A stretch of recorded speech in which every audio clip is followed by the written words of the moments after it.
Oke, sebelum kita masuk sesi tanya jawab, saya mau sedikit bertanya ke Dr. Ivan, Dok. Kan tadi Dr. Ivan membahas tentang olahraga ya di slide terakhir.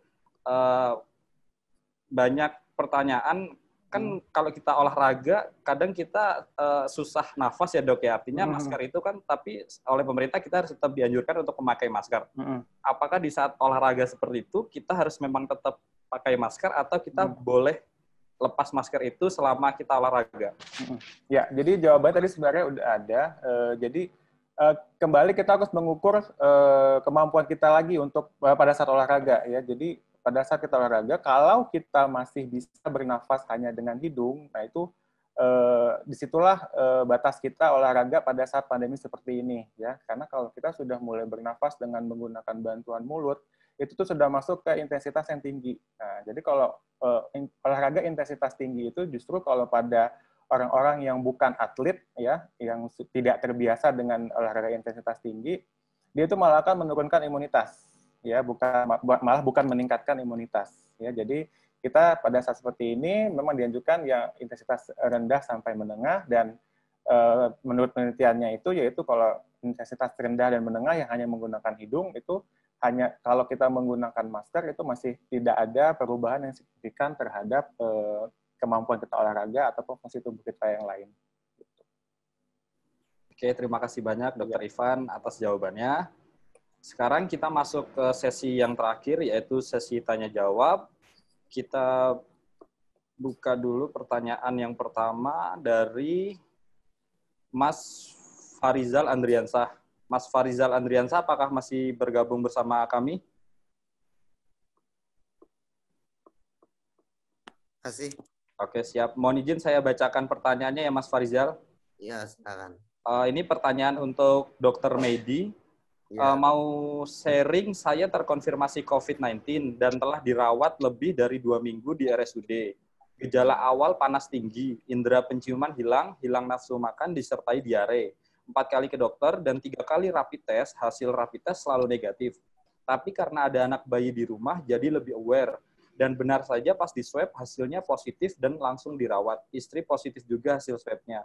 Namun isolasi mandiri. Alhamdulillah sudah negatif hasilnya. Hasil swab anak saya negatif, tapi selama menunggu hasil swab anak saya bersama dengan mertua dan adik ipar saya, makan, mandi, bermain bersama mereka, dan ternyata hasil swabnya positif.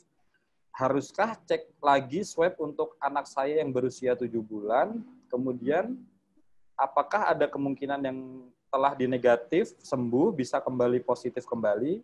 Ketiga, bagaimana treatment untuk agar bisa lekas sembuh kembali? Itu ya, Mas Farizal pertanyaannya ya? Siap. Dr. Medi, apakah masih bersama kami? Iya. Siap. Bisa dimulai dijawab deh pertanyaannya, Dok. Terima kasih Pak Fazrizal untuk pertanyaannya. Yang akan saya jawab adalah untuk pertanyaan Bapak Farizal yang pertama ya, bahwa apakah ada kemungkinan yang telah negatif bisa kembali positif? Jawabannya adalah ya. Abang, gantian aku dari. Boleh tolong di-mute dulu? Oke. Apakah ada kemungkinan yang telah negatif sembuh bisa kembali positif? Ya, jawabannya adalah iya, tergantung dari imunitas tubuh kita. Itu seperti apakah kita pernah mengalami demam berdarah pada 5 tahun lalu, kemudian saat ini kita mengalami demam berdarah kembali, itu bisa terjadi. Sama juga seperti COVID ini. Jadi persoalannya adalah semoga imunitas tubuh kita selalu sehat supaya kita tidak mengalami positif kembali terhadap COVID ini. Kemudian, ataupun kita taruh pun kembali positif, tetapi dengan imunitas yang baik, kita akan tanpa gejala dan pada akhirnya bisa sembuh sendiri. Karena seperti kita ketahui, COVID sendiri ini adalah, COVID-19 ini adalah virus, dan virus itu adalah self-limited disease. Jadi harapannya dengan imunitas yang baik, kita bisa mengalami kesembuhan meskipun bisa positif kembali. Kemudian pertanyaan yang selanjutnya yang ingin saya tanya adalah, yang ingin saya pertanyakan kembali adalah di sini dikatakan bahwa swab anak saya berusia 7 bulan yang sebelumnya diceritakan swab anaknya negatif, tapi setelahnya menjadi positif. Maksudnya bagaimana, Pak? Gini, maksudnya gini, kan istri saya kan di swab juga di kantornya, dan hasilnya kan positif. Ya. Nah, selama saya positif di sini di rumah sakit, istri Mm-mm. saya di rumah. Nah, anak saya ini kan ikut sama mertua nih, Ya. ikut sama mertua, tinggal dengan mertua, dan karena kita masih keluarga dari puskesmas kan baru di swabnya itu hasilnya itu baru 1 minggu kemudian. Mm-mm. Nah, ternyata di hasil dari puskesmasnya itu anak saya negatif, sedangkan ibu mertua, bapak mertua, sama adik mertua itu hasilnya positif semua. Gitu. Mm-mm. Di saat yang bersamaan gitu, sedangkan selama 2 minggu itu anak saya di situ semua, di situ gitu. Mm-mm. Apakah perlu di swab lagi kah anaknya atau gimana gitu? Baik. Karena kan mungkin gimana?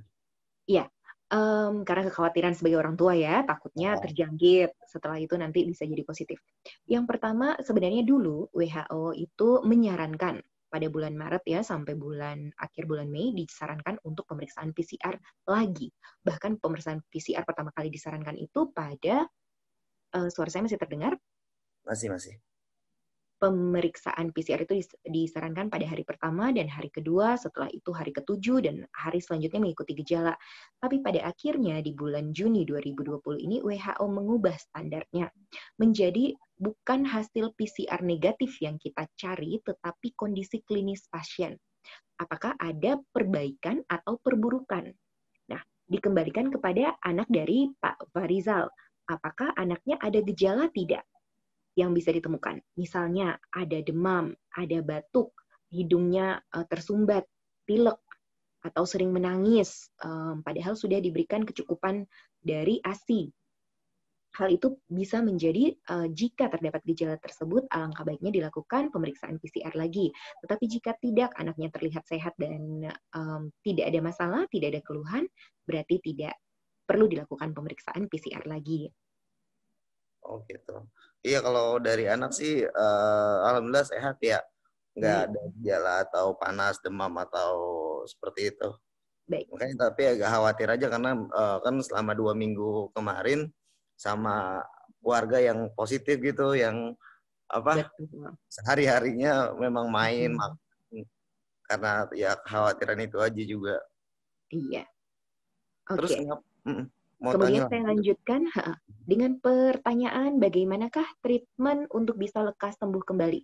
Prinsipnya adalah, apalagi ini disambungkan dengan tadi ada pertanyaan dari Pak Farizal, bahwa rasa tenggorokan yang semakin kering, kemudian di ronsen masih ada pneumonia, dan 2 minggu PCR hasilnya Bapak masih positif, sedangkan istri sudah negatif. Ya? Apakah itu berbahaya? Pada kenyataannya sekarang Pak Farizal berarti berada pada gejala sedang. Ya, jika Bapak masih bisa bicara dengan saya dan saya tidak mendengar suara Bapak ngos-ngosan, itu berarti Bapak belum mengalami sesak napas yang hebat. Tetapi dengan gejala klinis dan juga hasil laboratoris, hasil ronsen yang Bapak sebutkan, berarti saat ini Bapak berada di gejala sedang. Bapak sebelumnya katanya sudah dirawat lebih dari 2 minggu di RSUD. Apakah sekarang masih dirawat di RSUD atau sudah pulang? Masih di RSUD posisinya. Oh, oke. Dan itu sudah tepat. Karena Bapak memang harus berada di rumah sakit, minimal rumah sakit rujukan, minimal rumah sakit darurat, atau saat ini Bapak sudah berada di rumah sakit rujukan. Dan itu sudah tepat, ya. Supaya Bapak bisa dievaluasi lebih lanjut dan lebih ketat di situ. Mulai dari vital sign-nya Bapak, dari tekanan darah, dari suhu badan, kemudian dari pernapasan, apakah Bapak mengalami nanti gejala pernapasan yang lebih berat atau tidak. Kemudian bisa juga diberikan nanti terapi suportif maupun terapi oksigen ataupun terapi suplemen yang Bapak butuhkan. Apa yang harus Bapak lakukan agar bisa cepat kembali pulih dan bisa lekas sembuh? Yang sebenarnya perlu dilakukan adalah yang kita sebutkan tadi ya, yang sudah disebutkan Dr. Ivan. Jadi selain medikamentosa, selain obat-obatan yang diberikan kepada Bapak, Bapak juga perlu untuk memiliki pola hidup yang sehat, menjalankan 3M. Jadi tetap memakai masker, kemudian tetap menjaga jarak, kemudian tetap mencuci tangan, dan yang tidak kalah pentingnya Bapak juga harus memiliki pikiran yang positif. Jadi jangan gampang stres karena memang semua orang yang mengalami penyakit COVID ini tidak mudah ya. Itu bisa mengganggu pemikiran kita. Otomatis kita akan berpikir, apakah nanti kita bisa menjadi gejala yang berat? Apakah kita nanti bisa meninggal? Nanti bagaimana kalau begini, kalau begitu? Akan banyak macam pikiran-pikiran yang negatif. Tetapi data yang sekarang saat ini ada bahwa seperti sudah tadi saya paparkan, CFR di Indonesia adalah 3,6%. Artinya, angka kematian yang didapatkan dari kasus terkonfirmasi tersebut berada di angka 3,6 atau 3,7. Di satu sisi, itu berarti 96% orang yang terkena COVID tersebut dengan gejala ringan maupun tanpa gejala sampai gejala ringan bisa sembuh sendiri. Karena sekali lagi perlu diingat, COVID ini adalah virus. Dan sifat dari virus itu yang natural adalah self-limited disease. Artinya bisa sembuh tanpa pengobatan asal imunitas dari hostnya dalam kondisi yang baik. Prinsipnya seperti itu. Semoga bisa menjawab. Nah, kemudian, ya, kenapa 2 minggu masih positif? Sedangkan istrinya Bapak, pemeriksaan PCR-nya sudah negatif. Yang pertama itu tergantung dari imunitas host masing-masing. Karena respon tubuh kita semua berbeda-beda. Imunitas tubuh kita semua tidak sama.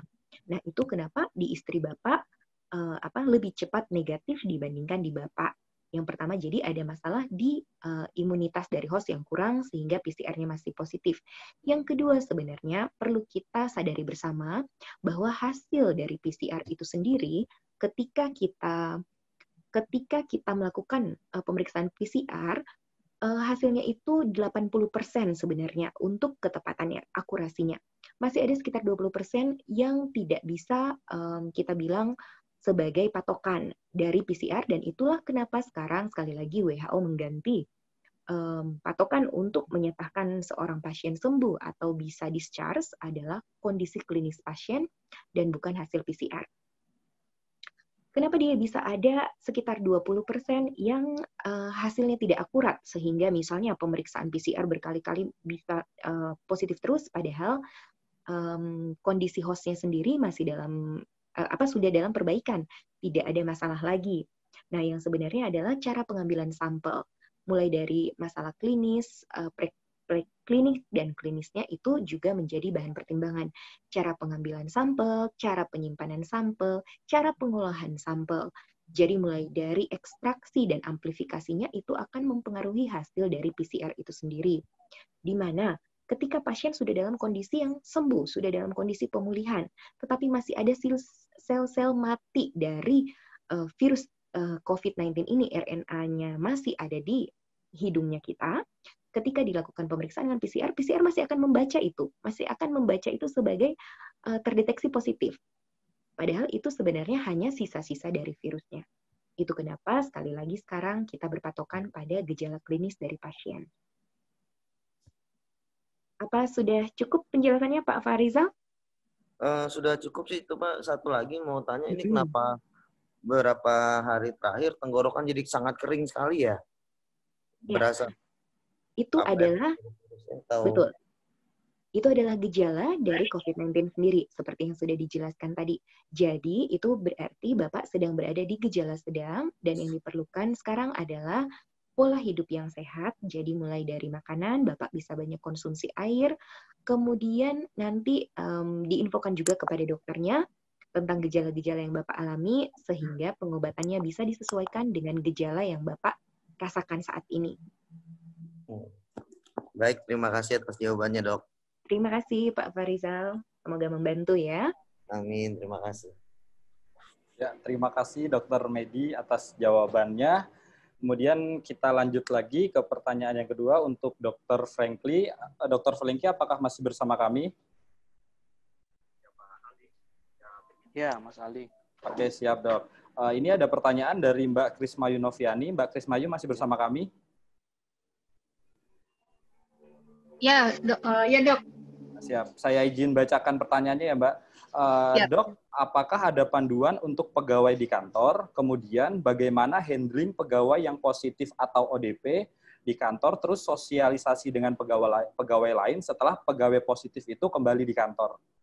Bisa dijawab, Dr. Frankly? Silakan. Oke, makasih Bu buat pertanyaannya. Jadi mengenai handling pegawai yang konfirmasi atau ODP ya Bu ya, maksudnya ya? Ya dok, jadi izin ya dok sebentar. Kemarin itu kan kita di kantor itu ada Iya. rapid test yang kita kerjasama Iya. sama puskesmas. Jadi ada rapid test yang jadi dari tim puskesmas datang ke kantor melakukan rapid test untuk seluruh pegawai. Dari pegawai yang di rapid itu ada 5 orang yang reaktif. Jadi dari 5 orang yang reaktif itu langsung disuruh swab di puskesmas. Terus selama mereka menunggu hasil swab di puskesmas, mereka harus stay di rumah ya, isolasi gitu kan. Nah itu terus ya seperti itu sih dok, itu yang ini. Tapi sebelumnya memang ada teman itu yang udah positif dan kemarin itu sempat isolasi di Hotel Atlet. Dan katanya sih infonya sudah balik ke rumah gitu kan. Nah terus teman-teman yang satu ruangan sama dia tuh langsung berebut pada nanya, ini gimana nih dia udah balik loh gitu loh. Terus saya bilang, duh baliknya kemana gitu loh. Terus gimana? Wah nggak ngerti deh gimana tuh. Jadi pada kayak H2C gitu ya maksudnya ya dok. Jadinya terus kayak bilang kalau di berita-berita sih harus setelah dibalik rumah pun dia harusnya stay di rumah ya 14 hari baru bisa balik ke kantor ya dok. Apa gitu ya dok? Maksudnya kita nih nggak punya panduan sama sekali ya dok untuk kayak seperti itu ya dok. Izin minta info. Ya, halo? Tes? Ya dok, dengar. Ya, kedengaran ya? Ya. Ya, monitor dok. Ya, jadi memang kita tetap berpegang pada pedoman ya. Jadi ada surat edaran dari Kemenaker. Jadi untuk pegawai yang harus isolasi atau karantina itu memang diwajibkan ya untuk pengusaha untuk memberikan izin untuk isolasi atau karantina tanpa memotong upah di situ ya. Di situ, dan untuk baik itu dia reaktif kemudian akan dikarantina ataupun dia yang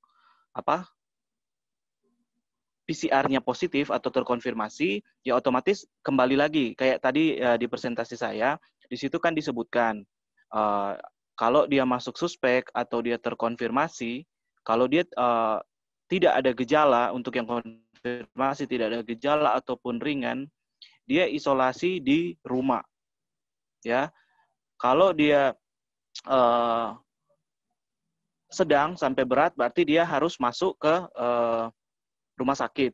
Nah, untuk yang tidak bergejala, di situ sudah diterangkan tadi bahwa dia masa isolasinya adalah 10 hari saja. Nah, kalau dulu dari peraturan dari revisi sebelum revisi 5, itu kurang lebih 14 hari yang tidak bergejala atau gejala ringan. Atau bahkan harus konfirmasi atau follow up RT-PCR-nya harus 2 kali negatif. Nah, tapi kalau sekarang untuk yang tidak bergejala, dia hanya 10 hari isolasi tanpa memandang RT-PCR. Kemudian untuk yang bergejala ringan, dia 10 hari isolasi plus 3 hari sesudah gejalanya hilang. Seperti itu. Bagaimana Mbak? Sudah cukup menjawab? Oh ya, masih ada pertanyaan berikutnya mengenai bagaimana kita mensosialisasikan ke teman-teman pegawai. Ya, otomatis kita tidak perlu takut ya. Jadi kalau ini sudah menjadi pedoman untuk tata cara selesai isolasi dari Kemenkes, otomatis kita harus tunduk ya, kita harus percaya bahwa si yang bersangkutan juga itu sudah tidak bisa menularkan ke teman-teman. Apalagi makanya pemerintah mengeluarkan protokol itu di fasilitas kesehatan, terutama di perkantoran. Seperti itu harus benar-benar mematuhi protokol. Jadi kalau kita memang patuhi 3 saja, yang 3M itu aja, yang social distancing, selalu pakai masker, nah itu pasti penularannya itu, walaupun pasien positif itu resikonya rendah sekali penularannya. Kita berjarak misalnya 2 meter, kita memakai masker, kita sering cuci tangan, itu pasti penularannya walaupun ada yang positif itu resikonya rendah sekali seperti itu.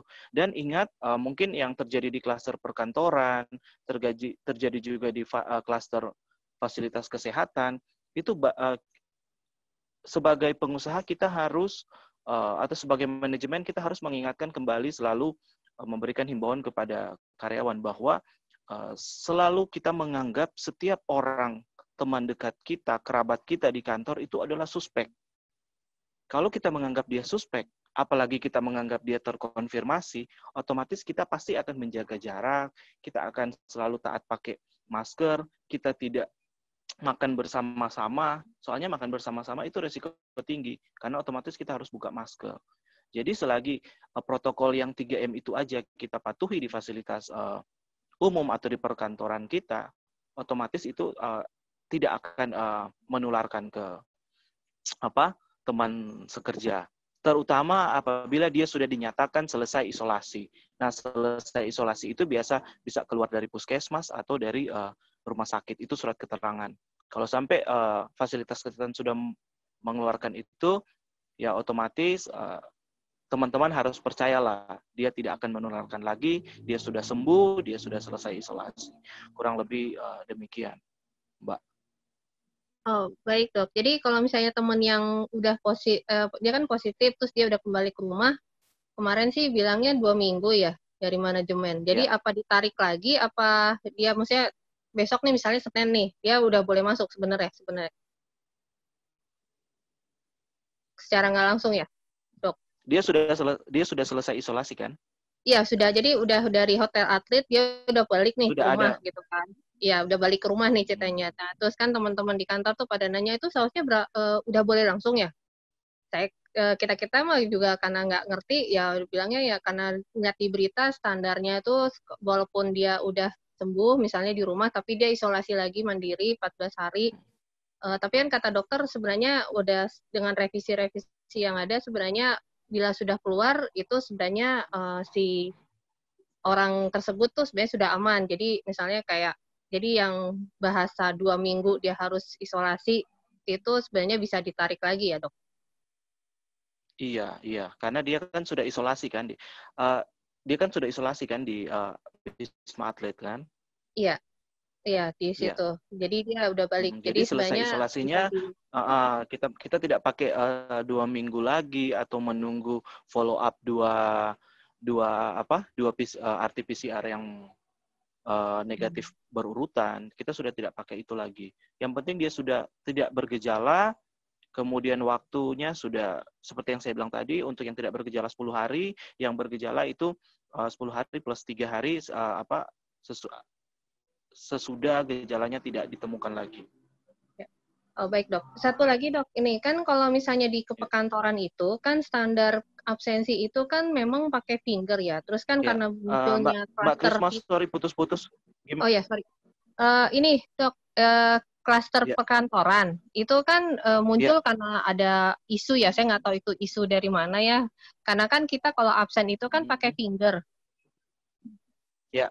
Ya, jadi pada bilang, oh jangan pakai finger, nanti finger itu jadi media untuk penularan gitu. Saya pikir karena banyak, ini kan karena kalau media itu kering dan tidak basah, dan habis finger itu kita langsung pakai hand sanitizer atau cuci tangan, itu sebenarnya aman ya dok ya?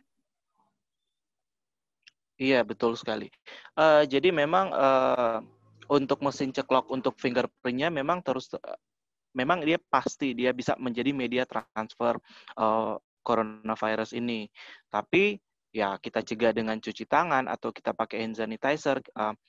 Intinya di kantor harus sediakan 1 hand sanitizer di sebelah mesin fingerprint-nya. Atau mungkin juga ada yang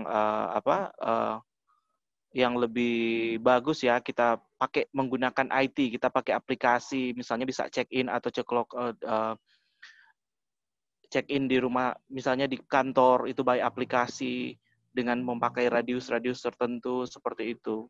Jadi kita mengurangi kontak atau mungkin kita pakai fingerprint yang sensor seperti itu. Oh ya, baik.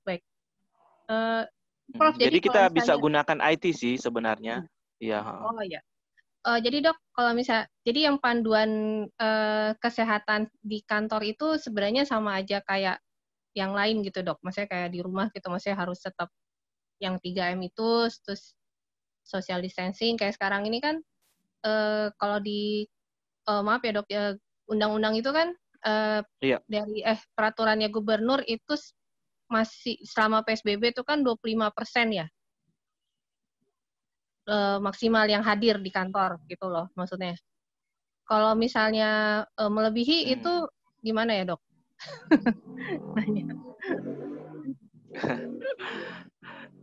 Iya, sebaiknya jangan lebih ya. Jadi kita tetap mengenai 25%, 50% itu tergantung dari masing-masing kepala daerah mengeluarkan peraturannya seperti apa. Nah, jadi sebenarnya ya kalau boleh kita turuti, jangan kita tidak turuti, nanti kalau misalnya ada sidak kan kantor ibu bisa kena gitu. Oh, siap dok, siap. Terima kasih dok. Dan boleh ya Bang, bahannya dokter kita minta ya dok. Oh, bisa nanti diminta ke panitia. Sudah di-share kok. Oh ya, siap. Terima kasih. Iya, sama-sama Bu Krisna.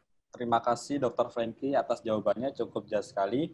Ini sekaligus juga menjawab salah satu pertanyaan dari Pak Rudi, apakah yang sudah sembuh kemungkinan akan masih menularkan juga ke yang lain? Ternyata kemungkinannya sangat kecil sekali ya dok ya. Iya. Ya, oke. Terus ada satu pertanyaan lagi dok dari Pak Rudi, apakah ada efek samping bagi kesehatan walau telah sembuh dari positif COVID-19? Bisa dijawab Dr. Franky? Maaf Mas Aldi, putus-putus, sorry. Bisa diulangi lagi? Oke, siap. Tidak apa-apa. Mungkin bisa saya bantu jawab, Pak Aldi. Siap, Dr. Medi. Jadi untuk pertanyaan tersebut dari Bapak Rudi ya, apakah ada efek samping bagi kesehatan walau telah sembuh dari positif COVID-19? Bagi pasien-pasien yang tanpa gejala atau mengalami gejala ringan maupun sedang, itu bisa sembuh total dari COVID-19. Meskipun bukan berarti tidak akan ada kemungkinan untuk terkena lagi, karena suatu saat bisa saja terkena lagi. Tetapi, sekali lagi, bagi pasien-pasien yang tanpa gejala atau mengalami gejala ringan maupun sedang, itu bisa sembuh dari total dari COVID-19. Nah, apakah ada efek samping bagi pasien yang mengalami gejala berat atau gejala kritis? Tentu saja. Ada yang kita kenal dengan namanya long hauler. Long hauler itu sendiri adalah yang pasien berdasarkan data PCR-nya sudah negatif. Kemudian hasil-hasil laboratoriumnya yang lain dalam kondisi yang mengalami perbaikan. Tetapi mengapa pasien kadang masih mengeluhkan ada terasa sesak napas, terasa batuk, rasa tidak nyaman di dada, nyeri kepala, nyeri otot, dan sebagainya. Itu yang kita sebut dengan istilah long haulers, dan prinsipnya itu bisa terjadi pada pasien dengan gejala yang berat maupun gejala kritis.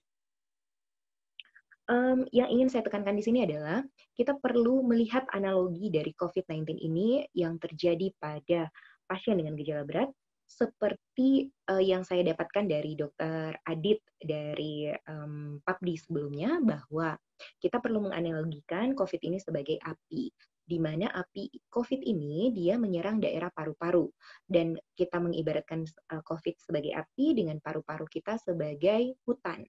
Ketika dia menyerang hutan tersebut, membakar sampai habis, otomatis akan terjadi, tetapi kita mampu menangani api tersebut. COVID tersebut bisa kita matikan, sehingga pasien bisa mengalami pemulihan. Tetapi dibutuhkan waktu untuk reboisasi lagi, dibutuhkan waktu untuk pengembalian menjadi hutan tersebut menjadi hijau kembali.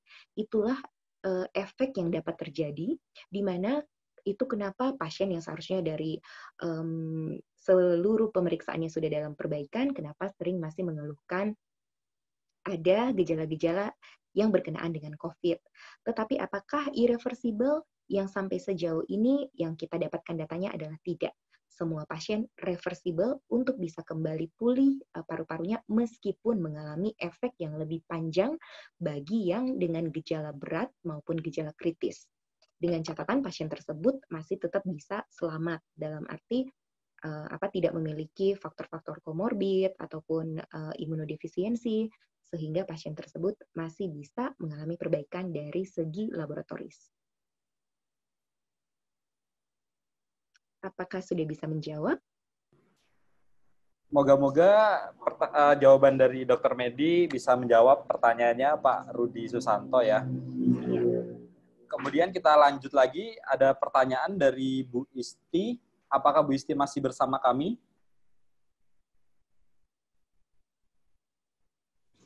Oke, kalau tidak langsung saya bacakan aja pertanyaannya. Ini pertanyaan untuk dokter. Masih. Oke, siap Bu Isti. Mohon izin saya bacakan pertanyaannya ya Bu Isti ya. Siap. Ini pertanyaan untuk Dr. Medi. Izin bertanya, saya di rapid test 3 kali hasilnya reaktif. Kemudian swab test hasilnya negatif. Mengapa hasil rapid negatif tapi swab-nya positif? Setelah karantina mandiri, apakah perlu tes ulang? Kemudian, maksud saya rapid reaktif tapi swab negatif, rapid dilakukan dengan 3 alat yang berbeda dan hasilnya reaktif semua, tetapi swab-nya negatif. Baik. Dokter, silakan dijawab. Untuk Ibu Isti, pertanyaannya adalah Ibu mengalami pemeriksaan swab. Ibu melakukan pemeriksaan swab dengan hasil negatif, tetapi 3 kali pemeriksaan rapid dengan hasil positif. Betul, Bu Isti? Oke. Halo. Di rapid 3 kali reaktif. Tapi hasil swab negatif. Tapi saya tanpa gejala sama sekali, nggak kenapa-napa, nggak ada keluhan apapun. Baik. Pertanyaannya Ibu, kenapa bisa hal itu terjadi ya?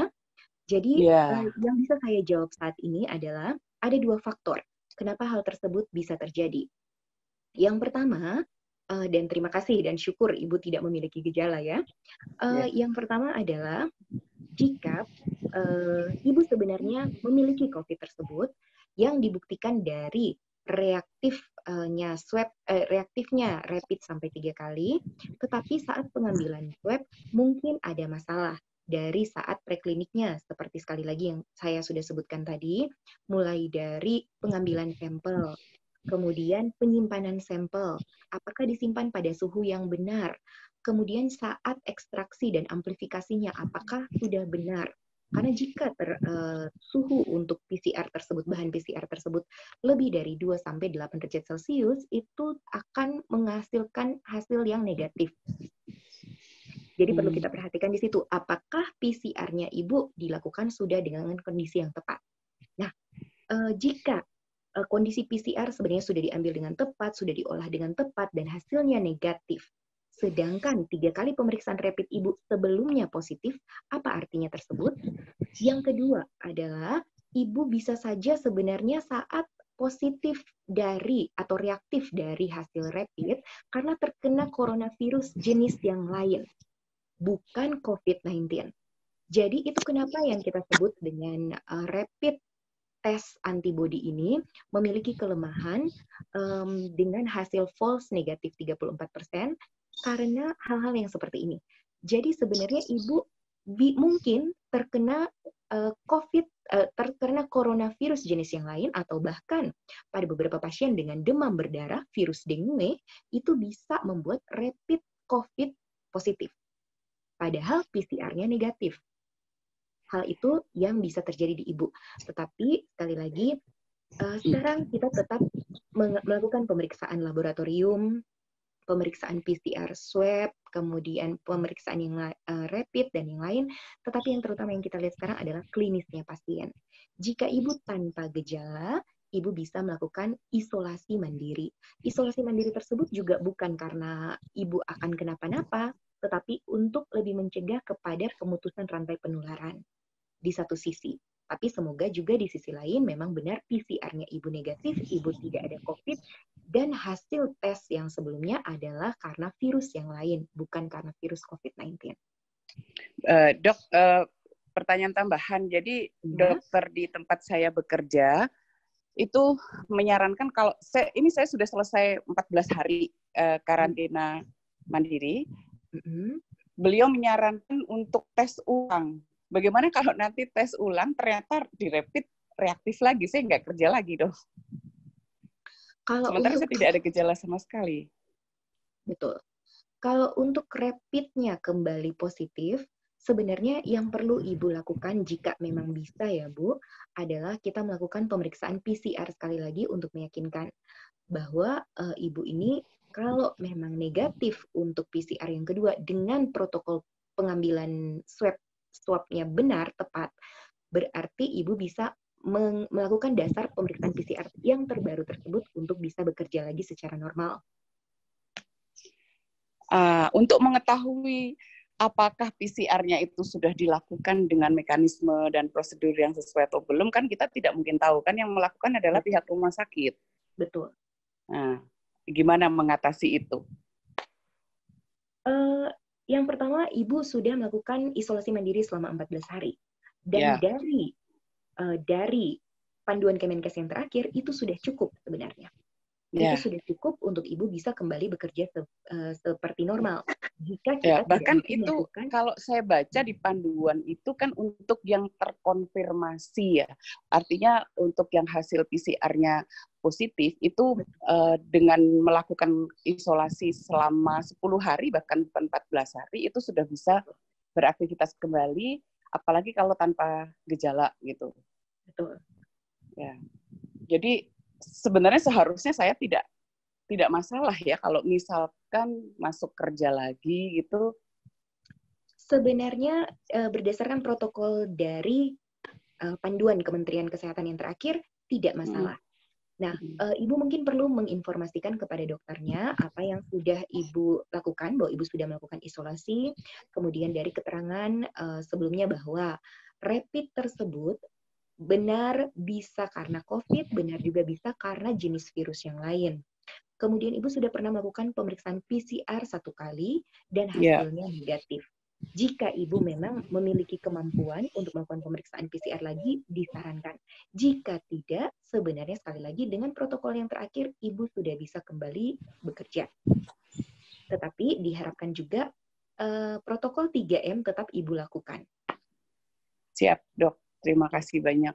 Terima kasih. Terima kasih Dr. Medi jawabannya. Moga-moga Bu Isti cukup puas dengan jawaban Dr. Medi yang sangat jelas ya. Kemudian kita lanjut pertanyaan berikutnya untuk Dr. Ivan. Apakah Dr. Ivan masih bersama kami? Ya, masih. Oke, siap. Ada beberapa pertanyaan, Dok. Yang pertama, dosis vitamin C yang siap. Dr. Selingki, apakah mau menambahkan? Ya, izin Mas Aldi. Mohon maaf, Dr. Ivan. Iya. Mungkin saya mau menambahkan soal pertanyaan dari Ibu Istianingsi tadi mengenai kenapa rapid test udah 3 kali, kemudian swab-nya negatif, terus dia ya terkesan ditolak lah di dalam tempat kerjanya. Iya, padahal saya tidak ada gejala apapun.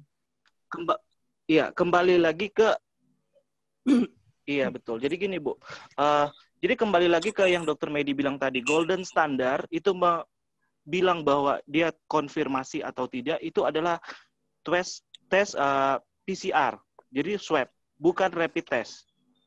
Jadi kalaupun Ibu reaktif terus diperiksa negatif untuk PCR-nya, itu sudah menjadi kekuatan hukum bahwa Ibu itu tidak apa-apa. Jadi golden standard adalah swab. Jadi bukan rapid test. Nah, kemudian mungkin saya mau tanya untuk rapid test yang reaktif. Ya, besok saya masuk kerja, itu standar di kantor kami, besok saya pasti dirapid ulang gitu. Dan saya ada kekhawatiran, ini besok dirapid ulang saya reaktif lagi gimana? Gitu. Ya. Ibu untuk rapid yang reaktif apa? IgG atau IgM? yang 2 garis. IgG ya? Ya, IgG. Ya, jadi gini Bu. Jadi IgG adalah imunoglobulin atau antibodi, di mana dia muncul apabila Ibu sudah pernah terpapar, misalnya COVID, ya. Bisa saja Ibu sudah pernah terpapar COVID, mungkin sebulan yang lalu, 2 bulan yang lalu, tapi Ibu tidak sadar, nanti kurang dapat pas di saat screening, sehingga Ibu reaktif. Tapi pas di swab, mungkin sudah sembuh, sudah tidak ada COVID-nya. Nah, untuk perlu diketahui bahwa IgG ini merupakan imunoglobulin yang dia bertahan sampai 3 bulan, bahkan seterusnya. Jadi, otomatis Ibu mau periksa sekarang, besok, minggu depan, pasti akan reaktif IgG-nya. Ya, itu juga tergantung dari sensitivitas dan spesifitas dari alat rapid test-nya, sebenarnya seperti itu. Ada yang sensitif, dia bisa lebih ke reaktif, seperti itu. Tapi otomatis biar Ibu mau periksa kemana, kapanpun, itu pasti akan reaktif. Jadi otomatis Ibu harus menunjukkan swab Ibu yang negatif. Itu sebenarnya sudah baku. Kalau sampai misalnya, iya, sebenarnya kalau dari kantor masih takut, ya Ibu cuma tunjukkan yang surat swab-nya, hasil swab-nya. Ibu nggak usah takut. Seperti itu. Karena kayak juga pelaku perjalanan. Biasanya pelaku perjalanan sebelum berangkat keluar daerah, dia harus di rapid test, reaktif. Nah, itu kan hanya berlaku untuk 2 minggu. Surat hasilnya. Misalnya dia berangkat lagi bulan depan, ya otomatis reaktif lagi pasti. Jadi dia nggak bisa berangkat dong. Nah, makanya sebenarnya kita tetap memakai golden standard, swab itu memang yang utama. Enggak, rapid test itu bukan yang baku ya. Ya, itu aja. Supaya lebih jelas ya, Bu ya. Terima kasih banyak, Dok. Ya, terima kasih. Cerah sudah. Ya, terima kasih Dr. Frankly atas tambahannya. Kita kembali lagi ke Dr. Ivan ya. Ada beberapa pertanyaan, Dok. Yang pertama, dosis vitamin C yang dibutuhkan pada kondisi normal dan pada saat pandemi seperti ini apakah sama? Kemudian yang kedua, besaran vitamin C yang dapat diterima di tubuh dan bagaimana kalau lebih? Kemudian yang ketiga adalah apakah suntik vitamin C relevan dalam kondisi saat ini? Ya.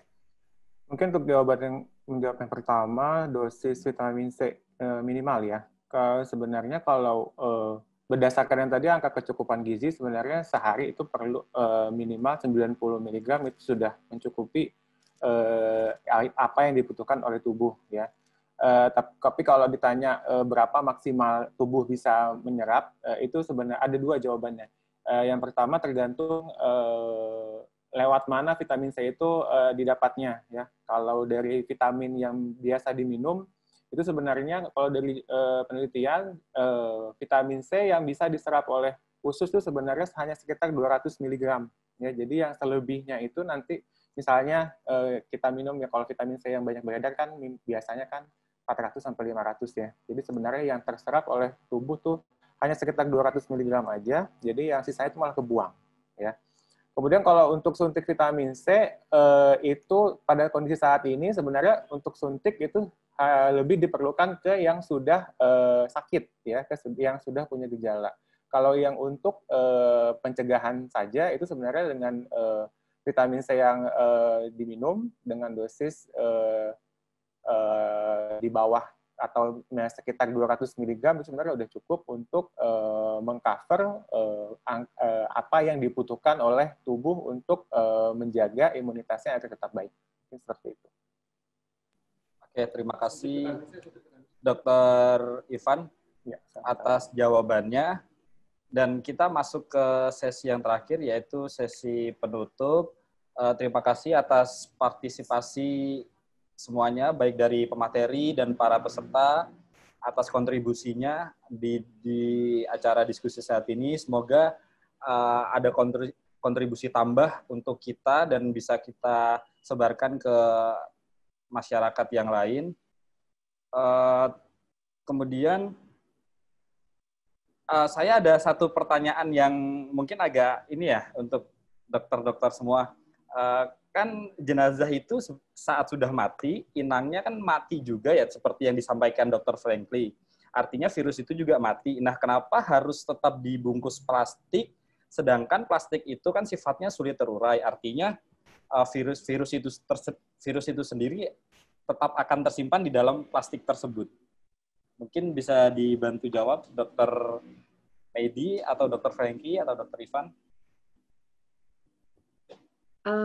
Dr. Franky, Ya, silakan. mungkin saya saja yang Siap, ya, Dr. Franky boleh. saja yang jawab kebetulan materi saya. Nah, tadi sebenarnya sudah saya jelaskan sih sebenarnya.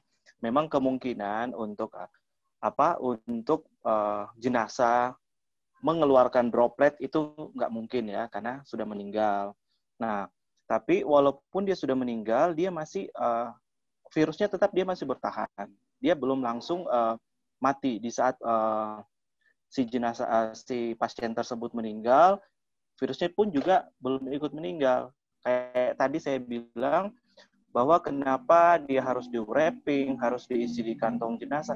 Itu karena wrapping kan istilahnya ya kertas plastik wrapnya itu kan waterproof. Nah, ditakutkan pada saat pasien itu meninggal itu jenazahnya ada beberapa jenazah yang mengeluarkan cairan tubuh entah dari mulut, dari hidung, dari telinga ataupun dari anus. Nah, itu sangat infeksius. Makanya kenapa harus di-wrapping, harus ditutup dengan kain kafan, harus ditutup lagi dengan kantong jenazah itu supaya cairannya tidak bisa keluar dan tidak bisa kontak dengan orang yang misalnya mengangkat peti dan sebagainya seperti itu. Dan virus ya. Oke, gimana, Dok? Ya, dan virusnya pasti juga akan mati lama-kelamaan kalau dia di dalam plastik, dan otomatis dia nggak bisa keluar virusnya, jadi nggak masalah. Ya. Oh, artinya memang tidak bisa keluar dari plastik itu, tapi nanti lama-kelamaan virus itu akan mati dengan sendirinya, Dok? Iya, betul. Oke, siap. Terima kasih. Ya. Gimana, Dok? Iya, karena inangnya kan sudah mati. Ya otomatis dia juga ikut mati. Tapi sekali lagi dia tidak langsung mati. Makanya kenapa protokol ini harus 1x24 jam harus segera dikuburkan seperti itu. Oke, siap. Terima kasih Dr. Franky atas jawabannya.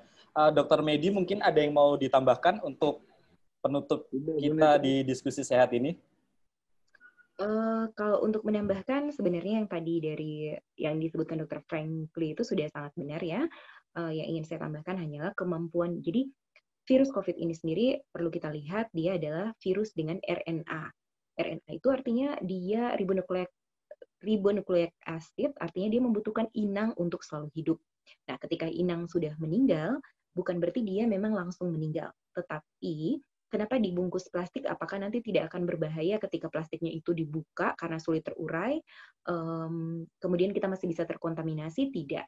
Karena kemampuan hidup dari virus COVID ini sendiri di permukaan benda mati, paling tinggi dia hanya sampai 1 minggu, paling tinggi yang dilihat sampai sini. Dan untuk plastik itu mungkin di sekitar 72 jam. Jadi selama kita tidak menyentuh plastiknya dalam jangka waktu itu, seharusnya kita nanti suatu saat pun misalnya 20 tahun lagi dilakukan pembongkaran dan sebagainya, sudah tidak akan terinfeksi lagi. Dan menjawab tadi masalah Dr. Franky menambahkan ke Ibu Isti tentang IgG-IgM itu sangat benar, di mana IgM itu berdasarkan pemeriksaan dari penelitian dari Rumah Sakit Persahabatan yang terakhir ini, IgM itu bisa bertahan sampai 1 bulan, dan untuk IgG sendiri itu bisa bertahan sampai 3 bulan. Jika pasien memang pernah terinfeksi COVID sebelumnya. Tapi bukan berarti pasien masih ada virus tersebut, masih aktif. Karena itu sekali lagi kita lihat kembali ke klinisnya pasien. Siap. Terima kasih. Dan untuk menjawab tadi sempat saya baca, apakah ada peraturan di pedoman untuk di kantor, yang tadi sudah dijelaskan Dr. Franky, itu sudah sangat baik. Tambahan dari saya hanyalah selain melakukan protokol 3M, mungkin aliran udara perlu diperhatikan. jika kondisinya memungkinkan untuk tidak berada dalam ruang yang tertutup akan lebih baik, dan kemudian kapasitas orang di dalam ruangan juga perlu diperhatikan agar dapat melakukan protokol menjaga jarak dengan baik. Terima kasih. Ya, terima kasih Dr. Medi untuk tambahannya.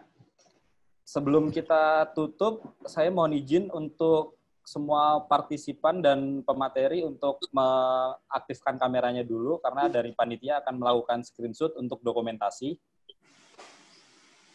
Pak Farizal, semangat! Ya, sambil menunggu yang lain kita... Masih boleh nanya nggak, Dok?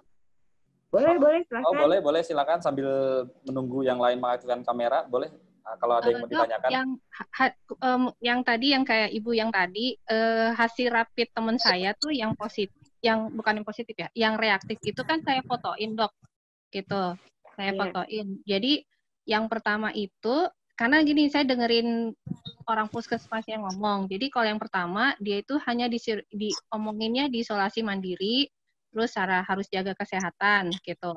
Terus begitu yang teman yang kedua, di mana dia itu garisnya 2, Dok. Garisnya 2, terus garisnya 2, dan dia itu kebetulan istrinya akan melahirkan, itu sama susternya dibilang, Bapak nggak boleh pulang sebelum hasil swab-nya keluar, karena istrinya mau lahiran gitu.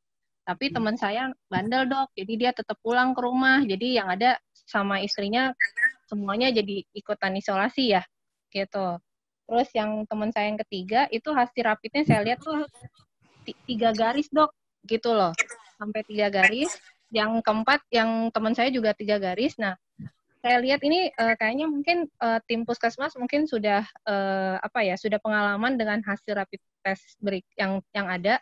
Jadi pada saat dia ngomong sama teman saya yang garisnya 3, dia langsung ngomong, Bapak harus segera swab, gitu kan. Kalau misalnya di puskesmas memang agak lama, tapi saya saranin harus swab mandiri aja supaya cepat gitu. Karena kemarin itu orang puskesmas bisik-bisik sama saya, Bu, kalau misalnya temennya Ibu ini, kayaknya swab ini bakalan positif juga kalau ngeliat dari hasil sementara rapid gitu. Seperti itu sih, Dok. Itu kayaknya sih mungkin karena tim puskesmas sudah pengalaman dengan hasil rapid yang seperti itu, jadi mereka kadang bisa memprediksi gitu loh. Bisa ya, Dok, ya? Seperti itu ya, Dok? Sebenarnya, jadi intinya bagaimana, Bu? Pertanyaannya adalah, tim puskesmas melakukan swab? Bagaimana, ini, Dok, rapid test, Dok, tim puskesmas. Rapid testnya positif, kemudian? Jadi ada yang 4 orang itu reaktif, Dok. Cuman kan hasil rapidnya itu kan saya fotoin, Dok. Jadi memang yang kayak tadi Pak Dokter Franky tanya, oh nih Ibu rapidnya garis berapa gitu kan. Jadi ada yang garis 2, terus bahkan ada yang cuman garis 1, tapi hasilnya tuh hitam, Dok, gitu loh maksudnya. Saya nggak tahu juga tuh kenapa. Hitam, terus ada 2 teman saya lihat hasil rapidnya itu sampai 3 garis malah, gitu loh. Nah, yang 3 garis ini, yang kata tim puskesmas ini, yang harus segera diswab, karena mungkin berdasarkan pengalaman dari tim puskesmas, dengan hasil rapid seperti ini sampai 3 garis, di mana itu, ini ya, mungkin dia virusnya itu mungkin, swab-nya mungkin bisa positif, gitu. Seperti itu sih, Dok. Gitu. Ya, dan itu benar ya, Bu. Jadi dengan Ibu Krisma ya. Bu Krisma, jadi untuk rapid sendiri, untuk antibody, kenapa dia bisa sampai 3 garis? Garis yang pertama itu adalah biasanya kontrol. Dan garis yang kedua adalah IgM, imunoglobulin M, artinya antibody kita yang terbentuk pertama kali ketika kita kontak dengan COVID ini. Dan kemudian garis yang ketiga adalah IgG atau imunoglobulin G, di mana itu merupakan antibodi kita yang merupakan serokonversi dari IgM. Jadi sudah terbentuk antibodi yang benar-benar tahan untuk bisa melawan, diharapkan bisa melawan COVID ini suatu saat nanti. Tetapi ketika sudah terjadi, kalau garisnya cuma 1 dan memang garisnya seharusnya ada 3 dan cuma 1, itu berarti cuma kontrolnya aja yang positif dan artinya dia tidak ada masalah. Bagi yang garis 2 dan garis 3, mereka memang perlu disarankan untuk dilakukan pemeriksaan PCR jika memungkinkan untuk kita lihat bagaimana kepastiannya, apakah memang ada virus dari COVID ini atau tidak. terlepas dari ada gejala atau tidak pada orang tersebut. Oke dok, jadi sebenarnya itu kan soalnya gini dok, kayak mungkin dari Bu Isti tuh PCR tes rapid itu kan kayaknya kalau di luaran itu kan dijual bebas tuh dok. Betul. Kalau orang awam bisa nggak melakukannya gitu dok? Maksudnya dengan cara mandiri gitu? Karena kan kalau kami kan melakukan awam ya kayak maaf ya dok, tebak-tebak berhadiah gitu karena kita nggak tahu hasilnya. Tapi mungkin kalau misalnya memang ada kayak dibantu sama tim dokter yang walaupun ini kan terutama dari puskesmas itu udah bantu kan paling nggak sudah ada hasil yang definitif ya. Karena kemarin tuh sepertinya manajemen tuh ingin melakukan pembelian mandiri terus ingin melakukan secara sendiri gitu loh. Terus kita cuma bilang, waduh, itu kan bisa takutnya ini ya dok, hasilnya mungkin kita bisa nggak bisa memastikan gitu. Betul. Jadi menjawab pertanyaan itu sebenarnya, apakah rapid test yang antibody bisa dilakukan mandiri di rumah? Bisa. Tetapi apakah itu menjadi definitif untuk kita menyebutkan seseorang terinfeksi COVID atau tidak? Tidak. Karena sekali lagi gold standarnya adalah PCR dengan catatan PCR dilakukan dengan pengambilan sampel yang tepat. Kemudian, jika dari manajemen ingin melakukan sendiri, apakah bisa atau tidak? Bisa cuman untuk sekedar iseng-iseng cari tahu. Tetapi tidak untuk menjadikan itu sebagai patokan pernyataan, karena itu memang harus tertulis secara medis, apakah orang tersebut dapat dinyatakan bebas COVID atau tidak, dilihat dari gejala klinis yang muncul, dan juga dari hasil pemeriksaan laboratoriumnya. Dan harus ditandatangani oleh tenaga kesehatan dalam hal ini dokter. Jadi, kalau hanya ingin tahu bisa. Tetapi kalau ingin menjadikan itu sebagai patokan, misalnya untuk butuh surat perjalanan dan sebagainya, itu memang harus lewat dari tenaga medis, dalam hal ini dokter. Tidak bisa dilakukan secara mandiri. Oke, terima kasih Dr. Medi. Terima kasih semua. Ya, moga-moga cukup jelas untuk Mbak Krismayu ya.